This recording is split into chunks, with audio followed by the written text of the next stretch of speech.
first of all, Erin, thank you so much for being here. Our community has looked to you and appreciates you putting Flint to the national spotlight when no one else would. And I guess just your first thoughts as you arrive here and prepare to speak to a community that's been through so much. Well, I don't say guarded, but careful, because you have been through so much. And I can't believe I've been doing this for 25 years, dare I date myself. And it gets hard for me coming into a community after everything they've been through, because oftentimes they're tired. The media comes in, they go, they feel forgotten, they still have problems. And so I'm really happy to be here today because, as I said, I've been doing this for 25 years, and there is hope and there is empowerment in the community.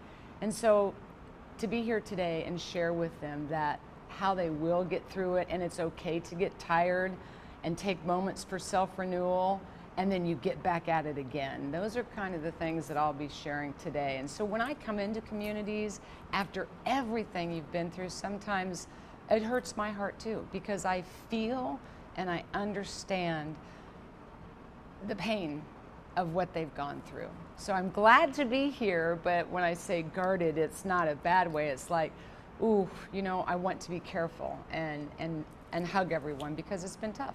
And it still is, as you mentioned. And I think that's part of the frustration. Like, long after the national cameras have gone away, yes, Flint people still are using bottled water to bathe, to cook, to drink. And we are replacing pipes, but it's taking longer than they thought. And that hope is important. I guess as you've done this for 20-some years and seen communities go through this, what do you think is the end game? How do we recover from this? I always say, communities and people can always accept the truth. There's a moment of shock for them, but that's better than piecemealing them and not telling them the truth and lack of transparency and deceptions. Those are the things that really upset communities. And instead of saying, we're going to replace the pipes, you've got to be really honest with them up front. This isn't going to be a short-term project. This is going to be a long-term project. So they need to think that way. Therefore, they won't feel like, oh, wait a minute, you didn't tell us the truth again. Because they're on guard, and it's hard to trust anyone now. It's very difficult to trust, and that will be one of my biggest messages today. Superman's not coming. We have this idea, and I think we're waking up to the fact that whoever Superman in our mind has been, agencies, government, they've been absent for a whole host of reasons, and I don't want to get into that, but that's the facts. And people need to learn to be their own hero. Everything will begin here for you and in your backyard. And collectively as a community, you can support each other and become your own heroes and step out ahead of the problem and not wait or anticipate or expect that the state, in fact, is going to do that. And it's been a huge learning process for this community, and the filtrations will need to go on. We want to make sure you have the right ones. They have to be changed often, and know that this won't be resolved overnight. And so not to give anybody false hope. It will be a long-term project. I know we are waiting for Superman or someone to do this quickly. But Superman's not coming. But you mentioned heroes, and one thing that I find so empowering is some of the heroes in this case, in your case, they've been women, mothers, Dr. Mona, Leanne Walters, in our community who've done what the government didn't do and protected our children. Can you talk a little bit about the power of women? Oh, they're amazing. And I have to tell you, in every place I go throughout the United States, and we have communities in peril, there is always one woman, one mom, got her common sense on, sees the situation and is like, I don't think so, and just doesn't back down. They're amazing, and Leanne is amazing. When I began in Hinckley, that one mother was Roberta Walker, and they're everywhere. And I think it's so important that we spotlight them and highlight them. Women are amazing. They have incredible gifts of instincts and common sense. They're mothers. They have that protective measure. And we as mothers always know, you know when your kid's lying, right? And so they can go into a situation and go, I'm not so sure somebody's on the up and up here. And when they get together, wow, look out. You know, I work with women that have been harmed by medical devices, and now they're 30 and 40,000 strong. And so women rock just all the way around. And I think a lot of that comes from we are mothers, and there is a protective component. We're empathetic, we're nurturing, we understand, we're not going to buy the BS, and we'll call it out. And they're amazing. And that gives you a whole new amount of courage when you're standing up for your child. You talk about, and that was Leanne's, she's like, it was too late for her son, but not the other children here. And perhaps pushes you to do what you might not otherwise do when it comes to protecting children.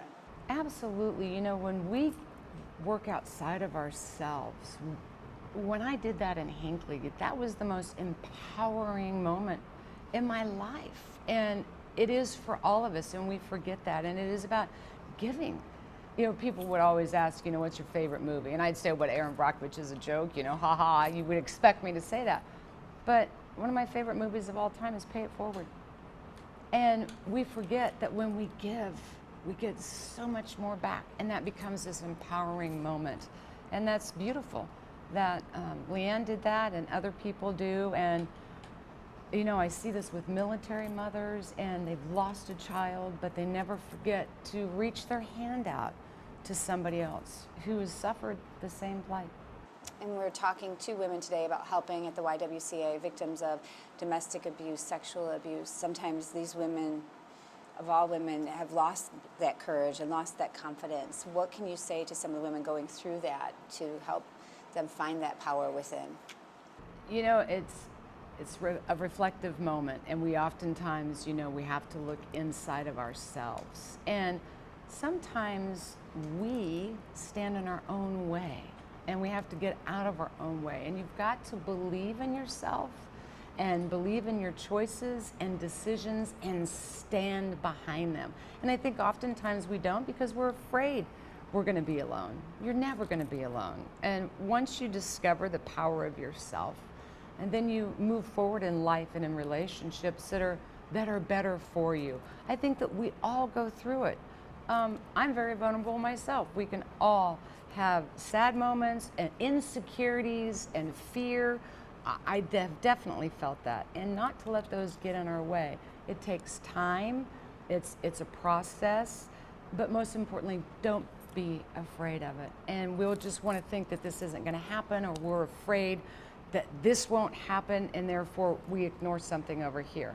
And it's really okay to be afraid, and it's okay to talk about that. See, oftentimes we don't talk about these issues. This is something that I clearly learned in my communities with people who have been contaminated and poisoned, and they have health problems. They don't really want to talk about it. They're embarrassed. They're embarrassed, and the same thing happens here. And the YWCA has been a beacon of light for these women here in Flint and across the United States, where it is okay to come in and talk, and you don't have to be afraid, and it's okay to be vulnerable and work through the process, and with no judgment. And I think oftentimes we're very afraid of that. And when you do find other women or community members in general to link arms with, and yeah, you can find strength through the women, the other women in your community. That's what we've seen. Absolutely. And you can learn from them, and they've been through it, and they can, you know, pass along little bits of advice that can make it easier for you, and when you're having a bad day, to get through.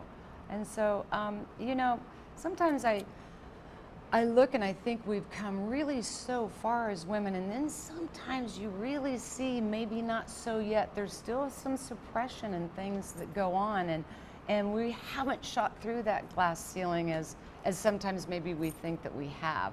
Oh, we're coming up again and getting stronger and more outspoken about these issues, because, you know, I think about when I was growing up, forever ago, but we really didn't have these conversations. Or even these women to look to. Absolutely. That's a wonderful thing too.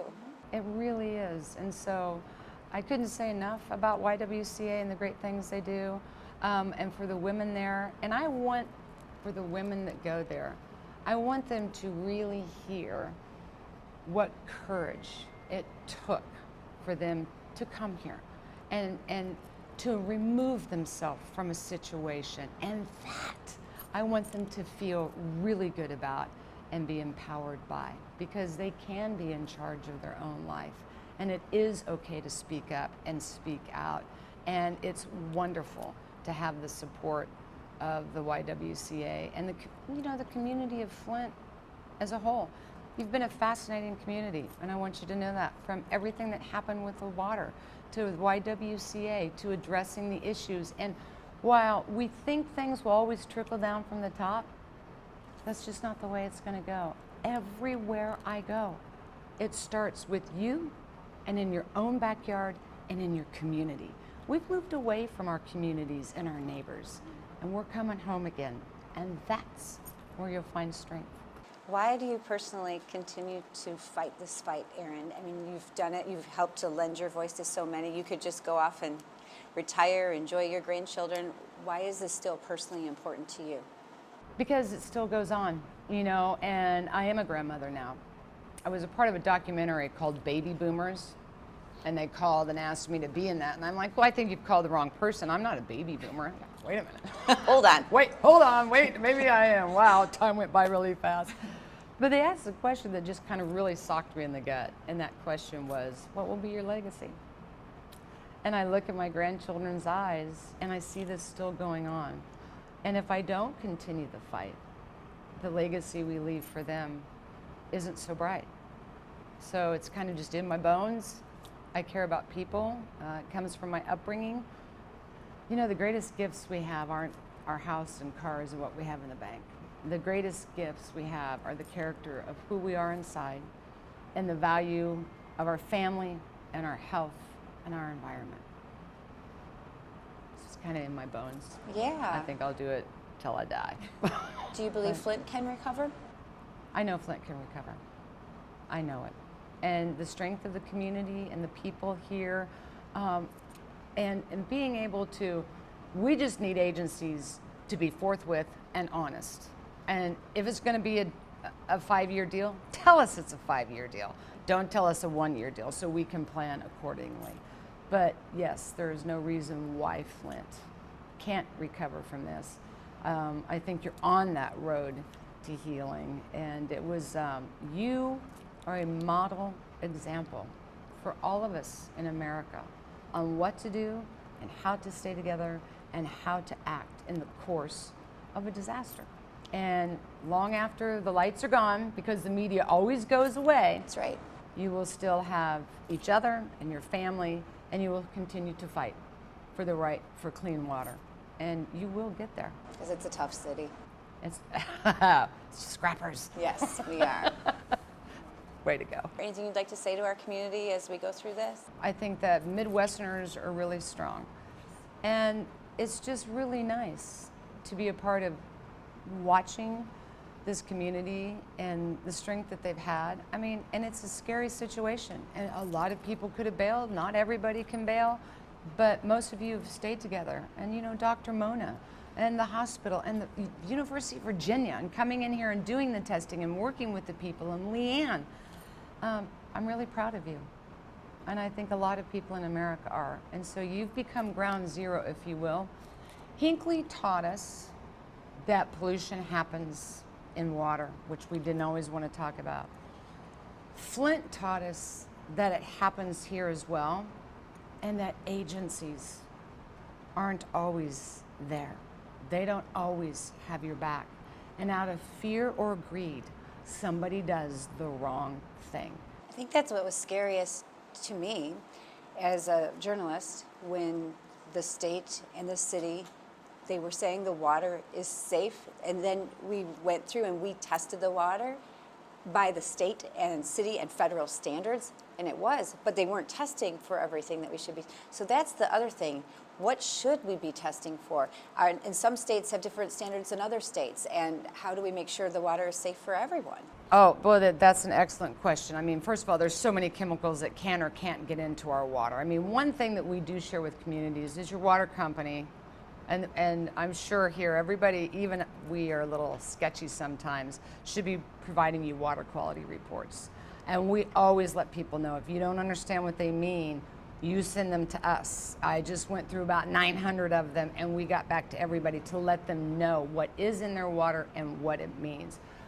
Don't be afraid to ask questions. And I encourage people, and I think this is really important, to get involved at a local level, right in your own local city council. Because, you know, oftentimes they're in there just talking to themselves and the community isn't interacting with them. Right. And you need to get in there if you have any questions, or you're not getting a water quality report, or if there's been a change in the color of your water, to go in there. And in many instances, you know, demand, I want to see some testing. We have people that do their own home testing. But you know, you have a situation here with lead, and that is one thing that you'll continue to monitor for. But a water quality report will tell you a lot. And if you aren't getting one, ask for one. And if you don't get one after that, demand one. And again, people will oftentimes email us, and we will get those water quality reports for them, so they will know exactly what's in their water. And then, you know, if you do have a situation, filtration is another option for people, which is a line of defense for you. It's not necessarily the solution, but a line of defense. But different filters are required for different types of chemicals. So you can't take care of your water if you don't know what's in your water. First thing you need to do is get your water quality report. And continue to do so. And they should be doing that every quarter. And if they're not, make them do it. We're in a water crisis. You know, we have about 110 other Flints. And that's just one chemical, lead. Really? 110 other cities going through this? Absolutely. Absolutely. With lead? Yes. Wow. And, you know, I'm sure Leanne's talked to you about the lead and copper rule. Yes. Which we have such overhaul to do on some of our policies. So we only have to monitor and check for lead once every 4 years. And then when you do, you can take an average of the samples. So some poor person down here that's got 20 parts per billion may never know. We've seen how they threw some of those out. Absolutely. And or that flushed the water. That's a big problem. And lead is one of our issues. We have an infrastructure. Flint is interesting. We see a lot of the lead issues in this country are happening because of the use of chloramines, adding ammonia to the system, which is causing a caustic distribution system.